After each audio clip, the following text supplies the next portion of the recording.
uma cela de prisão na Alemanha, um homem está atrás das grades, não pelo crime do qual o mundo o suspeita, mas por algo completamente diferente. Seu nome é Christian Bruckner e em 2020 ele foi oficialmente nomeado como o principal suspeito no desaparecimento da menina de 3 anos, Madeleine McCann. Os promotores acreditam que ele a sequestrou e assassinou. Mas aqui está o problema. Eles não têm provas suficientes para acusá-lo e o tempo está se esgotando. Ele já estava cumprindo pena por um crime brutal na mesma área, cometido 2 anos antes do desaparecimento de Madeleine. Agora, os investigadores correm contra o tempo para construir um caso. Arquivos secretos da polícia revelam descobertas assustadoras, maiôs infantis e milhares de imagens escondidas, contos perturbadores e dados digitais que podem colocar Bruckner exatamente no local onde Madeleine foi vista pela última vez. Mas será que isso é suficiente para finalmente levá-lo à justiça? Ou será que esse homem, o suspeito no centro de um dos mistérios não resolvidos mais assombrosos do mundo, escapará mais uma vez? Antes de continuarmos, não esqueça de clicar em gostar e se inscrever no canal. Isso nos ajuda a continuar revelando histórias como esta. E se você chegar até o fim, compartilhe com alguém que acompanha crimes reais. Deixe um comentário e diga de onde você está assistindo. Vamos começar. 3 de maio de 2007. Um resort tranquilo em Praia da Luz, Portugal. Eram pouco mais de 20h30 quando Kate e Jerry McCann colocaram seus 3 filhos para dormir no apartamento térreo. Melanie, com apenas 3 anos, dormia ao lado dos irmãos gêmeos mais novos. Os pais se juntaram a amigos em um bar de tapas próximo, a apenas 50 metros. A cada 20 ou 30 minutos, um dos adultos voltava para verificar as crianças. Mas pouco depois das 22 horas, Kate McCann voltou ao apartamento e Melanie havia desaparecido. Nenhum sinal de arrombamento, nenhum grito, nenhuma pista deixada para trás. O que se seguiu foi um frenesi midiático, uma busca internacional massiva que duraria anos, se estenderia por continentes e cativaria o mundo. Mas, apesar de milhões gastos e inúmeras pistas seguidas, ninguém jamais foi acusado. Nenhum corpo foi encontrado. E então, mais de uma década depois, um nome surgiu. Um que abriria o caso de forma surpreendente: Christian Bruckner. Mas quem é Christian Bruckner? Antes de seu nome ser associado a um dos crimes não resolvidos mais perturbadores do mundo, ele já estava no radar da polícia europeia. Um andarilho com uma longa e perturbadora ficha criminal. Nascido na Baviera em 1976, sua infância foi marcada pela instabilidade. Teria sido colocado em famílias adotivas, depois adotado, mas os problemas o acompanharam desde cedo. Aos 15 anos, já havia recebido sua primeira condenação, um roubo em Würzburg. Foi apenas o começo de uma carreira criminosa que se estenderia por mais de 3 décadas. De acordo com registros judiciais e testemunhos, Bruckner desenvolveu cedo um método meticuloso de roubo. Espiava seus alvos por dias, aprendendo suas rotinas. Quando estava pronto, vestia-se todo de preto, usando uma máscara com apenas os olhos à mostra. Invadia apartamentos de férias enquanto os turistas jantavam, usando ferramentas preparadas com antecedência, pés de cabra, chaves de fenda, luvas.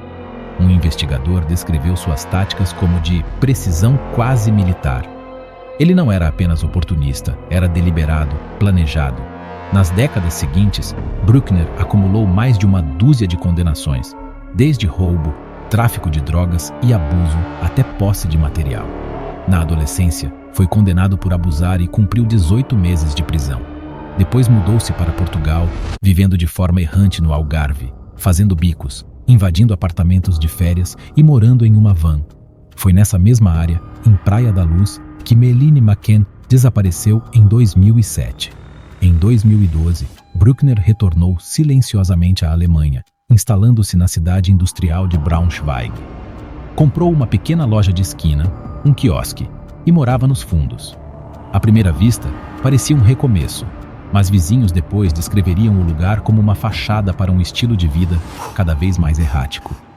Alguns recordam ter visto crianças perto da loja. A polícia descreveria mais tarde como um local onde ele podia se misturar, mas também exercer controle sobre o ambiente. Em 2019, Bruckner foi condenado por um crime violento e profundamente perturbador. o estupro de uma americana de 72 anos. O ataque ocorreu em 2005, na casa da vítima, em Praia da Luz, a mesma cidade onde Melanie desapareceria apenas 2 anos depois. Os detalhes são horríveis. Promotores dizem que Bruckner entrou pela janela, amarrou a mulher, vendou seus olhos e a agrediu brutalmente por quase 1 hora. Ele gravou parte do ataque em vídeo. As imagens foram recuperadas pela polícia anos depois, em uma de suas esconderijos secretos. Na época, ninguém sabia quem era o agressor. Demorou mais de 1 década até que provas de DNA e dados telefônicos ligassem Bruckner ao crime. Em 2019, ele foi finalmente condenado a 7 anos de prisão. Essa sentença termina em setembro de 2025. Em outubro de 2023, Bruckner foi absolvido de várias acusações, incluindo 3 estupros e 2 casos de abuso infantil supostamente cometidos em Portugal. Sua defesa alegou falta de provas concretas, e no caso McCann, nunca foram apresentadas acusações formais. Ainda assim, promotores alemães dizem que os dados telefônicos o colocam na cena do crime. Eles têm certeza de que ele sabe o que aconteceu, mas sem provas sólidas estão correndo contra o tempo. E Bruckner pode em breve estar livre. Durante quase 1 década após o desaparecimento de Melanie McCann, o caso parecia frio. As pistas se esgotaram. Avistamentos se mostraram falsos alarmes. Dicas vieram de todo o mundo, mas nenhuma levou a lugar algum. Isso mudou em 2017. Um alemão com longa ficha criminal voltou ao foco, não por novas provas forenses, mas por uma denúncia ignorada por quase 10 anos. O homem que veio a público foi Helga B., um estelionatário condenado e ex-conhecido de Bruckner. Em 2008, Helga ligou para a linha direta de Med da Scotland Yard. Ele disse conhecer alguém envolvido no desaparecimento e deu o nome: Christian Bruckner. Mas a polícia nunca deu seguimento. Só em 2017, quase 10 anos depois, Helga tentou novamente. Desta vez, os investigadores ouviram. Ele contou que, em uma conversa anos antes, Bruckner havia feito um comentário arrepiante. Quando Helga mencionou Melanie, Bruckner, depois de algumas cervejas, teria respondido: "Ela não gritou. Foi vago, casual, fácil de descartar." Mas para os investigadores foi um ponto de virada. Vasculhando registros antigos, as autoridades alemãs ligaram Christian Bruckner a um celular que havia emitido sinal em Praia da Luz, na noite exata em que Melanie desapareceu, em maio de 2007. O telefone usava um cartão SIM pré-pago, um burner phone, normalmente impossível de rastrear. Mas este era diferente. Havia feito uma chamada para outro número, um telefone local em Portugal. Não provava nada por si só, mas colocava Bruckner na área no exato momento em que Melanie desapareceu. Ainda assim, o caso não era a prova de falhas. Bruckner já havia sido associado de forma vaga antes, e os investigadores sabiam que precisavam de mais do que apenas dados de localização. Começaram a reexaminar tudo: seu histórico criminal, os lugares onde viveu, as pessoas com quem se relacionou e principalmente as coisas que deixou para trás. Quanto mais olhavam, mais sombria a imagem se tornava. Em 2016, a polícia alemã fez uma batida em uma antiga fábrica de caixas abandonada em Neuwegersleben, Saxônia-Anhalt, uma propriedade que Bruckner já possuíra. A descoberta não foi aleatória. Um homem que havia adotado um cão de rua encontrou o prédio enquanto passeava com seu animal e avisou a polícia. Dentro, os investigadores encontraram o que descreveram como uma cápsula do tempo perturbadora do passado de Bruckner. A polícia encontrou um esconderijo debaixo dos restos de seu cachorro morto. Dentro havia pendrives e discos rígidos, milhares de imagens e vídeos. Alguns mostravam abuso infantil, outros descreviam fantasias perturbadoras, e alguns arquivos iam ainda mais longe. Histórias, escritos e anotações descrevendo raptos fictícios envolvendo meninas muito jovens. Os investigadores também descobriram materiais profundamente perturbadores. Entre os itens estavam maiôs em tamanhos extremamente pequenos, roupas para crianças demasiado novas para consentir ou sequer compreender. Uma foto mostrava Bruckner deitado na cama com uma boneca de bebê posicionada de forma que levantou alertas imediatos. Mas o que mais perturbou os investigadores veio depois. Nos anos seguintes, as autoridades alemãs descobriram registros de chats criptografados nos quais Bruckner teria discutido, em detalhes gráficos e assustadores, como raptar e abusar de uma criança sem deixar provas. Ele descrevia métodos de sedação, ocultação e como evitar a detecção. Os promotores afirmam que as mensagens revelam uma mentalidade predatória calculada, um verdadeiro manual para o abuso. A defesa de Bruckner tentou lançar dúvidas sobre sua autenticidade, mas os investigadores ficaram impressionados com o tom e a especificidade perturbadores. O perfil não parou no que a polícia havia encontrado. Outras pessoas apareceram com relatos alarmantes. Uma testemunha afirmou que Bruckner certa vez lhe mostrou um vídeo de uma mulher sendo estuprada. Outra disse que ele falava sobre construir uma masmorra. E então havia Helga B., um ex-conhecido que já havia alertado a polícia anos antes. Ele mais tarde afirmou que Bruckner havia confessado abertamente ter raptado Meline. Mas a credibilidade de Helga sempre foi questionada. Ele é um fraudador e traficante condenado, um homem com muitos motivos para mentir. Ainda assim, sua declaração reabriu um caso que o mundo quase tinha abandonado. O caso contra Bruckner não se apoia em um único momento. É um padrão. Os promotores o conectaram a uma série de delitos perturbadores ao redor de Praia da Luz. Apontam para um longo histórico de violência sexual, voyeurismo e invasões, muitas vezes em áreas turísticas e frequentemente envolvendo vítimas jovens. As localizações, os horários, o padrão, os arquivos perturbadores, os comentários feitos a outros. Não é uma peça de prova, é um mosaico. Mas será que basta? Os promotores alemães acreditam estar perto. Críticos, no entanto, argumentam que sem prova forense direta ligando Bruckner a Meline, como DNA, uma testemunha ou uma confissão, o caso talvez nunca chegue a julgamento. E a menos que algo mude, Christian Bruckner pode ser libertado já em setembro de 2025. A questão permanece. As autoridades finalmente conseguirão encerrar o caso que assombra o mundo há quase 2 décadas? Ou o homem que acreditam ser o responsável ficará livre mais uma vez? Apesar de todas as provas perturbadoras e coincidências inquietantes, um grande problema permanece. Ainda não há nenhuma prova física que ligue diretamente Christian Bruckner ao desaparecimento de Meline McCann. Nenhum DNA, nenhuma testemunha confirmada, nenhum corpo. Esse é o maior desafio da acusação. O histórico de Bruckner, sua presença perto da cena do crime, os materiais encontrados em sua posse. Nada disso prova que ele raptou ou matou Meline. Cria um caso circunstancial convincente, até aterrador.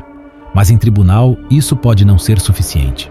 Sem algo definitivo, algo forense, a condenação pode ser impossível. A equipe de defesa sabe disso. Eles descartaram o caso como um espetáculo midiático e acusaram os promotores de se apegarem a uma teoria que não podem provar.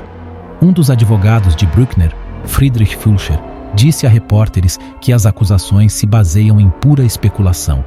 Ele afirma que os investigadores são guiados pela pressão, não por provas. O próprio Bruckner também quebrou o silêncio. De sua cela, escreveu várias cartas insistindo em sua inocência. Em uma delas, chamou a investigação de caça às bruxas. Em outra, escreveu que o caso contra ele é construído sobre mentiras, que as chamadas provas são fabricadas e que está sendo alvo por causa de seu passado, não por algo que tenha feito em Praia da Luz. Em uma nota manuscrita, rabiscou uma frase que mais tarde ganharia manchetes. Você nunca pode imaginar como é quando o mundo inteiro acredita que você é um assassino de crianças, e você não é. Mas as cartas de Bruckner vão além de protestos. Em algumas, ele provoca os investigadores. Em outras, parece quase performático, oferecendo reflexões filosóficas vagas, como se estivesse desfrutando da atenção. É difícil dizer se suas palavras são os clamores de um homem inocente ou as manipulações de alguém que sabe exatamente o que está fazendo. Para os promotores, o desafio é claro. Conseguirão provar, além de qualquer dúvida razoável, que esse homem, já condenado por crimes brutais, também roubou uma criança de sua cama e desapareceu sem deixar rastros. E se não conseguirem, o que acontece depois? Os promotores alemães agora correm contra o relógio. A atual pena de Christian Bruckner pelo estupro de uma mulher de 72 anos em 2005 deve terminar já em setembro de 2025. E a menos que possam apresentar acusações formais no caso Meline McCann, nada poderá impedi-lo de sair da prisão. alguém já tomou medidas para tornar isso realidade. Não faz muito tempo, um indivíduo anônimo pagou a fiança de Bruckner por acusações de fraude não relacionadas, de forma silenciosa e sem explicação. O movimento levantou sérias questões. Quem colocaria dinheiro por um homem com esse passado? E por que agora? Ainda não há acusação formal, nem data confirmada para julgamento, apenas a palavra dos promotores de que as denúncias estão chegando em breve. Mas já ouvimos isso antes. Se Bruckner sair livre sem enfrentar um tribunal pelo que aconteceu com Meline, ele poderá desaparecer novamente, assim como ela desapareceu. Só que desta vez com os meios e a motivação para assumir permanentemente. E mesmo que ele não seja responsável pelo que aconteceu em Praia da Luz em 2007, este é o tipo de homem que a sociedade pode correr o risco de libertar. Este caso se estende por quase 2 décadas, 3 países e incontáveis reviravoltas. E ainda assim, nenhuma resposta clara. O que nos leva à pergunta: Christian Bruckner é o homem responsável pelo desaparecimento de Meline ou apenas mais um nome em uma longa e frustrante lista? Conte-nos sua opinião nos comentários. Você acha que os promotores terão provas suficientes para detê-lo antes que seja tarde demais? E se você quer mais histórias de crimes reais detalhadas como esta, não esqueça de curtir, se inscrever e ativar as notificações, porque a história pode ser antiga, mas a justiça ainda não chegou. Obrigado por assistir.